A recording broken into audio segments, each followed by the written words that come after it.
சீரியல்களின் full எபிசோடுகளை Sun டிவியில் ஒளிபரப்பான உடனே எக்ஸ்க்ளூசிவாக சன் நெக்ஸ்டில் மட்டும் ஃப்ரீயா பாருங்கள். இங்க பார், பணத்தை தூக்கி போட்டு நம்மளுக்கு எதிரா ஆளுங்களை ஏவி விடுவா. அதுக்கப்புறம் அவனுங்க எல்லாரும் வந்து நம்ம கிட்ட பிரச்சனை பண்ணுவானுங்க. ஏற்கனவே அந்த தேவா நம்ம எல்லாரையும் ஒளிச்சு கட்டணும்னு அலைஞ்சிட்டு இருக்கான். இப்ப அவன் எதிரிக்கு எதிரி நண்பன்னு சொல்லிக்கிட்டு அவங்க கூட கூட்டு சேர்ந்துக்கிட்டு ஆடிட்டு இருக்கான். வேல்விழியோட பண பலமோ தேவாவோட அதிகார பலமோ சேர்ந்ததுன்னா நாம ஒரு நிமிஷம் கூட நிம்மதியா இருக்க முடியாது.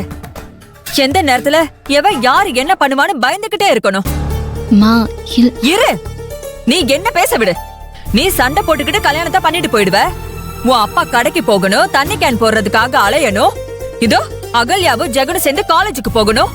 நான் காய்கறி வாங்குறதுக்கு மளிகை சாமான் வாங்குறதுக்கு வெளியில எல்லாம் போயிட்டு வரணும். எங்களை யாராவது வழி மறிச்சு நடு ரோட்ல அடிச்சு போட்டுட்டு போனாங்கன்னா அதுக்கப்புறம் யாரால என்னடி பண்ண முடியும்? நீ ஆத்திரப்பட்டு எங்களுக்கு ஆபத்து உண்டு பண்ணிடாத சொல்லிட்ட. அதெல்லாம் எதுவும் இல்லம்மா, அப்படிலாம் எதுவும் ஆகாதுமா. நியாயம் நம்ம பக்கம் இருக்குமா. போடி போடி, உன் நியாயத்தை கொண்டு போய் குப்பையில போடு. வந்துட்டா பெருசா நியாயத்துக்கு கொடிய புடிச்சுக்கிட்டு. அம்மா ரொம்ப ஓவரா பேசாதம்மா. தப்பு பண்ணவங்கள விட்டுட்டு தப்ப சரி பண்ணணும்னு சொல்ற அக்காவை போய் திட்டிட்டு இருக்க.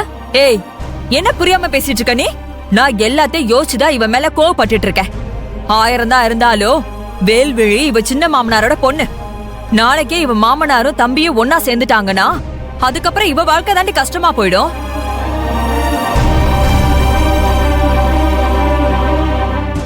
அவ்வளவு ஏன், உன் கல்யாணத்துக்கு முன்னாடியே அவங்க அண்ணன் தம்பிங்க 2 பேர் ஒண்ணு சேர்ந்துட்டாங்கன்னா கல்யாணத்தை நிறுத்தினாலும் நிறுத்திடுவாங்க.